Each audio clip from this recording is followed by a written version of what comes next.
निःशुल्क रूप से मिलनी चाहिए। क्योंकि एक बार को आप सोचिए, आखिर उस बच्चे की गलती क्या होती है जो एक गरीब घर में पैदा होता है और उसको बेहतर शिक्षा से वंचित होना पड़ता है। शिक्षा के सामने एक पैसे की दीवार खड़ी है, जो जितनी ऊंची दीवार लांघ सकता है, जो जितना अधिक पैसा शिक्षा पे खर्च कर सकता है, वो उतनी बेहतर शिक्षा पा सकता है। लेकिन अगर एक देश एक है, लोकतांत्रिक देश है, तो शिक्षा भी सबको एक समान रूप से तो मिलनी ही चाहिए।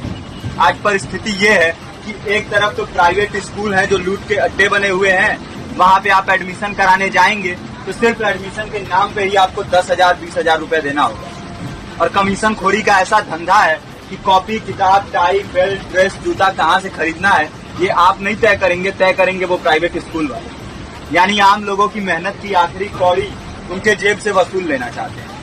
और दूसरी तरफ सरकारी स्कूलों में न तो पर्याप्त टीचर है, न पर्याप्त बिल्डिंगें। 2019 का ही ये पुराना आंकड़ा है कि हर 100 में से 52 स्कूलों में या तो एक टीचर है या 2 टीचर हैं। और उन्हीं टीचरों के ऊपर जिम्मेदारी थोप दी जाती है कि जनगणना करो, मतगणना करो, पशु गणना करो, तमाम काम करवाए जाते हैं। और 19 के बाद से तब से कितने टीचर रिटायर हुए होंगे और 18 के बाद से कोई टीचर की वैकेंसी भी नहीं है।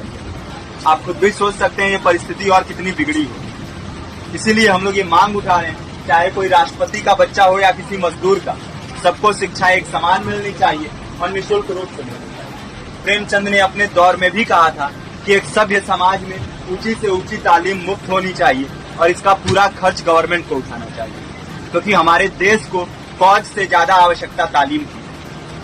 और शिक्षा से जुड़ता हुआ ही दूसरा मुद्दा हम लोग उठा रहे हैं। दूसरा मुद्दा है रोजगार का। रोजगार की परिस्थिति ये है कि आज सरकारी सेक्टर हो या प्राइवेट, सब कुछ ठेका संविदा के हवाले किया जा रहा है। परमानेंट नौकरियां लगातार हटाई जा रही है। इसी रेलवे में 1995 के आसपास लगभग 18.5 लाख कर्मचारी काम करते थे, लेकिन आज उनकी संख्या 12 लाख है। आप खुद भी सोच सकते हैं कितने बड़े पैमाने पे परमानेंट पदों को घटाया जा रहा है। और आज आलम ये है, एक तरफ लाखों पद खाली पड़े हैं, फिर भी कोई वैकेंसी नहीं निकलती। जो वैकेंसियां निकलती हैं उनमें भ्रष्टाचार होता है, पेपर लीक हो जाते हैं। RO, UP police, BPSC, SSC, CGL, ऐसे तमाम पेपर लीक हो चुके हैं, आप लोग भी जानते ही हैं। अभी नीट की धांधली में ये पता चला कि एक एक पेपर 30 लाख से 50-50 लाख रुपए में बेचा गया। हम और आप तो ये पैसा नहीं दे सकते। पूरी की पूरी कारस्तानी सरकार, प्रशासन, शिक्षा माफियाओं की होती है। और भुगतता कौन है? आम घरों के लोग, जो लोग सालों साल तैयारी करते हैं, दिन भर में 10-10 घंटे, 12-12 घंटे पढ़ते हैं। और इतनी कड़ी मेहनत के बाद, सालों साल की मेहनत के बाद उनके हाथ लगती है तो सिर्फ हताशा, निराशा, अवसाद। बहुत से छात्र नौजवान जो इस बेबसी में, इस डिप्रेशन में नहीं जी पाते, आत्महत्या तक के कदम उठा लेते हैं। लेकिन ये देश की विडंबना है कि टीवी चैनल, अखबार, मीडिया, नेता, मंत्रियों के लिए कहीं ये कोई मुद्दा नहीं है। उनके लिए मुद्दे हैं तो जाति, धर्म, रंग, नस्ल, अगड़ा पिछड़ा। आज जब पूरी परिस्थिति इतनी भयावह है तो ये जरूरी है कि लोगों के बीच में जाया जाए, लोगों को संगठित किया जाए और एकजुट किया जाए। क्योंकि आज अगर अपने मुद्दों पर बोलेंगे नहीं तो कल को ये परिस्थिति और बिगड़ेगी। हो सकता है ले देके अपनी जिंदगी तो हम लोग काट ले जाएंगे, लेकिन आने वाली पीढ़ियों को क्या भविष्य देके जाएंगे, ये भी सोचने वाली बात है। हमारे साथी ने आपको पर्चा दिया है, पर्चा आप तक पहुंच गया है। पर्चे में और भी बातें हैं, इसको पूरा विस्तार से पढ़िए।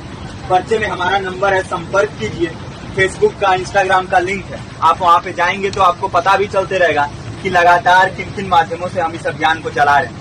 नुक्कड़ नाटक, संगीत, शिक्षा सहायता मंडल, लाइब्रेरी, तमाम माध्यमों से इस अभियान को चला रहे हैं और कोशिश कर रहे हैं कि बड़े से बड़े पैमाने पर हर जगह पे लोगों को संगठित किया जाए और एकजुट किया जाए। आपके बीच भी आए हैं, आपका साथ और सहयोग दें। साथ इस रूप में कि आप भी हमारे इस कारवां और इस मुहिम से जुड़िए।